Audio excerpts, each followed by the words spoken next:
नमस्कार दोस्तों, बहुत बहुत स्वागत है आप सबका एक बार फिर से आपके अपने चैनल टेक्निकल अर्थ में। दिन भर क्या रहा स्पेस, डिफेंस और इंटरनेशनल गलियारे से, चलिए एक एक करके जान लेते हैं। दोस्तों, ये अगर सबसे पहली खबर की बात करते हैं तो वो भारतीय वायुसेना को लेकर आ रही है।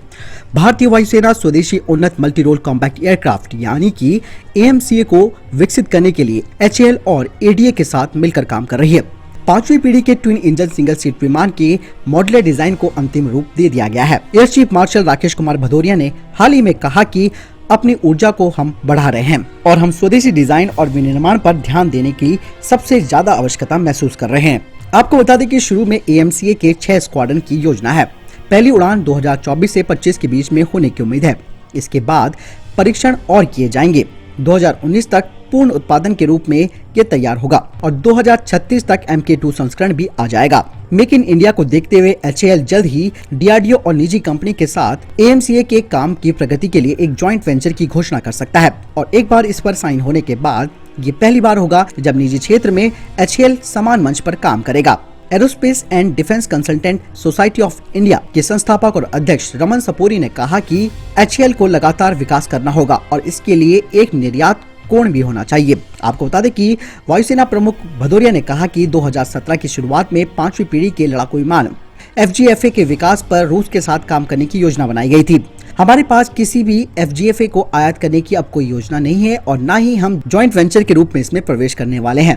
ट्विन इंजन AMCA में जिसमें एक स्वदेशी ऐसा रडार होगा, उसको आने में काफी समय हो गया है। 2018 में प्रोटोटाइप डिजाइन और R&D के लिए करीबन 60 मिलियन का आवंटन किया गया था। इस परियोजना में FGFA के रूप में समान टेक्नोलॉजी और नॉलेज ट्रांसफर जैसे चैलेंजेस का सामना करना पड़ेगा, क्योंकि कोई भी राष्ट्र अपनी स्टील टेक्नोलॉजी को साझा करने के लिए तैयार नहीं है। हालांकि एक समझौते पर UK और भारत के बीच एक नया 110 किलो न्यूटन जेट इंजन बनाने के लिए है, जिसके लिए भारत को IP भी मिलेगा। नया engine core unit turbo consortium के भीतर एक IP मिलेगी जो कि यूरोजेट EJ 200 पर आधारित नहीं होगा। एयरबस इंडिया के सैन्य प्रमुख अनिल गुप्ता ने कहा कि नए डिजाइन के लिए ट्रांसफर और टेक्नोलॉजी की दृष्टि से ये काफी अच्छी प्रगति है। इस कॉन्ट्रैक्ट में 9 साल की अवधि में 140 इंजन बनने की संभावना है। दोस्तों, जैसे कि आप सभी को मालूम है कि स्टेल्थ विमान का पता लगने से बचने के लिए उसके जो हथियार होते हैं उसके लिए एक इंटरनल बे बनाया जाता है। हालांकि भारत निर्मित अस्त्रा जो कि beyond visual range air to air missile है, ये 3.6 मीटर लंबी है। एक अधिकारी ने कहा कि ये AMCA के जो वेपन बे है उसमें फिट नहीं बैठती, इसलिए इसकी लंबाई कम करनी होगी। आपको बता दें कि AMCA के मानव रहित संस्करण का इंतजार भी करना होगा। किसी भी प्रणाली की प्रॉपर कंट्रोल और गाइडेंस होनी बेहद जरूरी है। Pilot in the loop system, इसको बदलना होगा। इंडियन एयरफोर्स के एक सीनियर इंजीनियर ने कहा कि चुनौती इस बात पर बनी हुई है कि इसका परीक्षण कहाँ करेंगे। ये आसान नहीं है और फिलहाल ये हमारी सोच है। कुल मिलाकर ये कहा जा सकता है कि AMCA प्रोग्राम पर भारत का फोकस बढ़ गया है और काफी सारी चुनौतियां भारत को यहाँ पर आने वाली है। लेकिन यहाँ पर एक बात आपको समझने की बेहद जरूरी है, जो कि भारत अब रोल्स रॉयस के साथ मिलकर इंजन भी बनाने वाला है और जिसमें टेक्नोलॉजी ऑफ ट्रांसफर भी है। तो ये भारत के लिए आने वाले जो 10 साल हैं वो काफी महत्वपूर्ण होने वाले हैं। अगली खबर की बात करते हैं तो वो भारतीय रक्षा मंत्री राजनाथ सिंह को लेकर आ रही है। आपको बता दें कि रक्षा मंत्री राजनाथ सिंह ने रक्षा सौदों और आपसी संबंधों समेत कई मुद्दों पर इजराइल के रक्षा मंत्री से बात की है। साथ ही इस टेलीफोन वार्ता में भारत ने सीमा विवाद से जुड़े मुद्दों पर भी चर्चा की है। सरकारी सूत्रों की माने तो इस बातचीत का जो मुख्य रूप था, यानी कि मुख्य जोर था, वो मौजूदा रक्षा खरीद कार्यक्रम को तेजी से आगे बढ़ाने के लिए है। साथ ही दोनों देशों की रक्षा और सुरक्षा के संबंधों को और ज्यादा मजबूत बनाने के लिए था। सोर्सेस का यह मानना है कि राजनाथ सिंह ने गैजेट्स को रक्षा विनिर्माण क्षेत्र में भारत द्वारा शुरू किए गए बड़े सुधारों के बारे में अवगत कराया और हथियार और सैन्य उपकरण के विकास में भारत की कंपनियों के साथ मिलकर भागीदारी करने का भी आह्वान किया है। अगली खबर की बात करते हैं तो वो जैविक हथियारों को लेकर आ रही है। आपको बता दें कि अभी हाल ही में एक रिपोर्ट में खुलासा हुआ है कि पाकिस्तान और चीन खुफिया डील के माध्यम से बायोलॉजिकल वॉर छेड़ सकते हैं। खुफिया डील के मुताबिक चीन की जिस वुहान लैब में कोरोना वायरस निकलने का शक जताया गया था, अब उसी में भारत के खिलाफ जैविक हथियार तैयार किए जा रहे हैं। चीन ने पाकिस्तान के साथ हाथ मिलाया है, दोनों मिलकर इस साजिश रच रहे हैं और ये भी आशंका जताई जा रही है कि चीन ने पाक की जमीन का इस्तेमाल करते हुए इबोला जैसे एक खतरनाक वायरस भी बना लिया है जो बड़े पैमाने पर जान ले सकता है। देश में पहले ही कोरोना से 30,000 से ज्यादा लोगों की मौत हो चुकी है। ऐसे में जैविक युद्ध की ये आहट काफी खतरा पैदा कर सकती है।